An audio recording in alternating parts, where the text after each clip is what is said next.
with Dan first, not the result you would have wanted on Friday. What do you feel went wrong in that second half? A couple of things for me. First half was really strong. Our contest work was really strong, and so was our composure piece and decision making around how we use the footy. And I thought, in reflection, that was probably the area we lacked the most of in the second half. Was we were winning the ball back okay, albeit back in our defence, and then just some of our composure going out of our back half and going forward off the back of that. So just a bit of stability around the way we use the footy off the back of winning the ball back would have been really, really good. But that was probably the difference between a strong second half compared to our first. And we've addressed that really, really strong this week, and we have no problems with going into the Port and looking for those types of improvements. You mentioned Port. What's the big focus for that game? Obviously, they got a surprise win against the Saints on the weekend.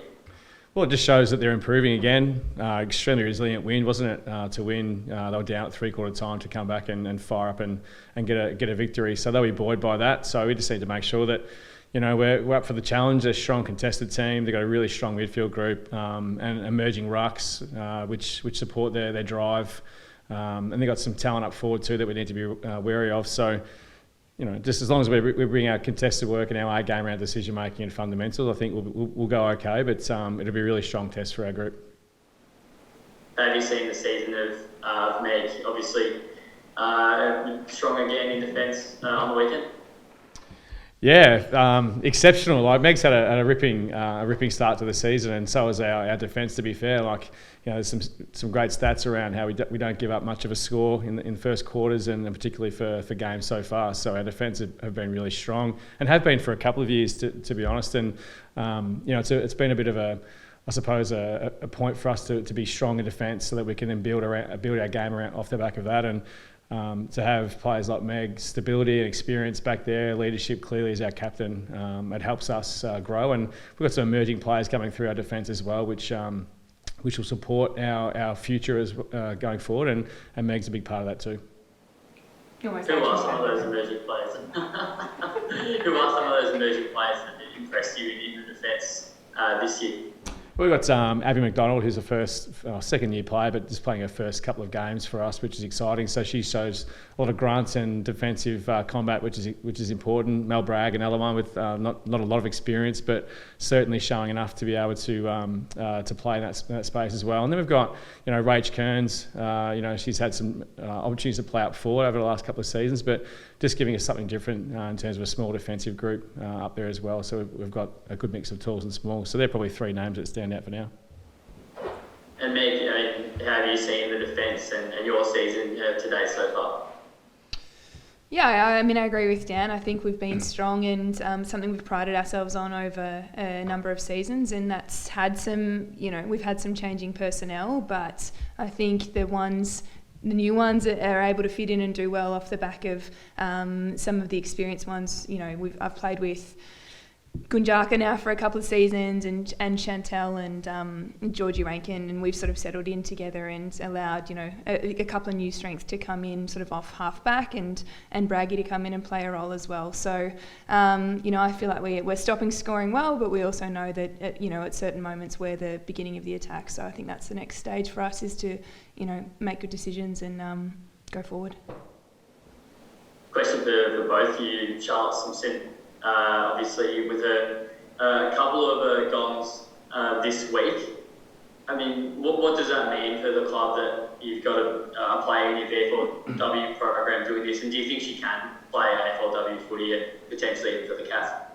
Oh, it's exceptionally positive for the club, but just the programs that we run as well, like our women's programs over the last couple of seasons have shown some real growth in regards to wins, losses, but also players who are picked up from those programs. So, another big step forward for Charlotte. Consistency was the piece that she was looking for, and to get herself fitter and stronger to play the game for longer. And she certainly did over the course of the season and got a reward. But and she's one player that will be banging down the door on a few clubs. To be fair, the way she plays as the inside mid, she's getting out to run the outside now. She's really strong fundamentally. So. I wouldn't be surprised if there's more than just us interested in to see what her immediate future looks like.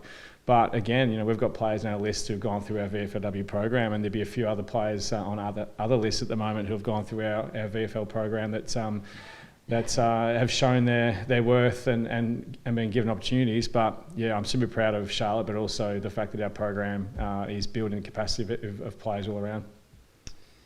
Those girls often train on with us. So I've played a bunch of training with Simo, and I think you only have to look at the players that are distinguishing themselves at AFLW, like a Bree Davey or a Rowbottom, and look at how someone who plays like Simo does, that contested inside strength, standing up in a contest, how much value that type of player is at the highest level. So she keeps building her game based on that base, and I'm sure she'll have success hopefully here, if not elsewhere.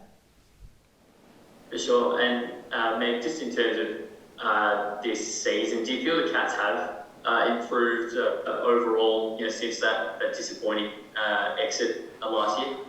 Oh, yeah, absolutely. I think, of course we would have hoped that was all on display and, we nailed it last weekend, but in reality it's round 3, so you can make some real advancements over pre-season. And that doesn't mean it's going to translate round 1. We're really positive about how we're going and how we're tracking, and I think our forward line and everything we worked on to put a bigger score on the board is going to go from strength to strength as the season continues to develop. Yeah, and we're fully aware too. Sorry, one of the bigger changes so far. I mean, both of you, what do you think has been the difference? Besides that, what you worked on the off season in terms of personnel. Oh, it's been talked about a lot. Just the whole competition, trying to score more and have the game more open and free flowing. So we've clearly focused on a lot of those things over the journey of pre-season. But I was just going to say before, we're well aware that every other club's on that journey of improvement as well. And we refer back to last year's elimination final, but Kangaroos have got better. Port Adelaide have got much better this week as well. Sydney are showing really, really positive signs of improvement. So those expansion teams are showing huge growth, but so are the well-entrenched teams. Melbourne look dominant again.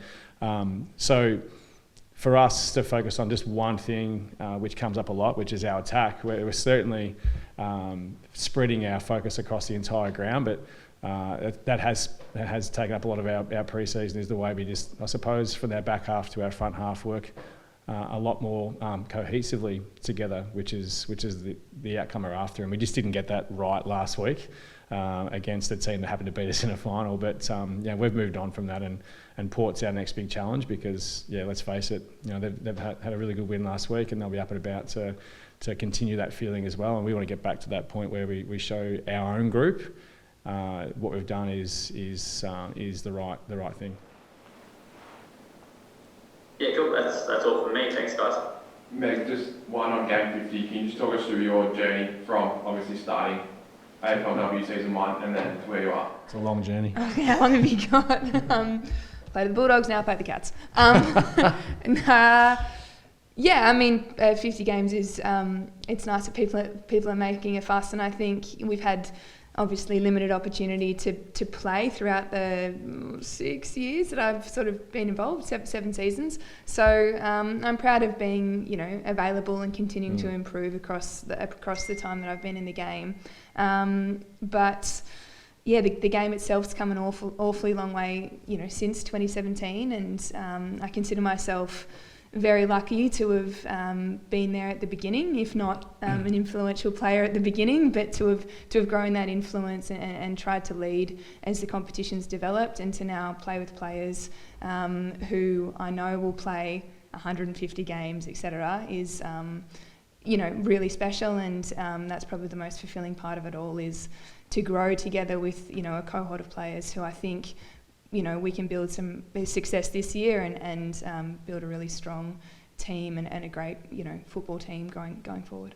Yeah, I think it's that leadership too. That's certainly for my space, walking into this program only a few years ago, straight away you could just see there was a super cultural shift in the way standards are measured and the way that Meg leads those from the front, and then is inspiring our next up and coming group of young players to follow her lead.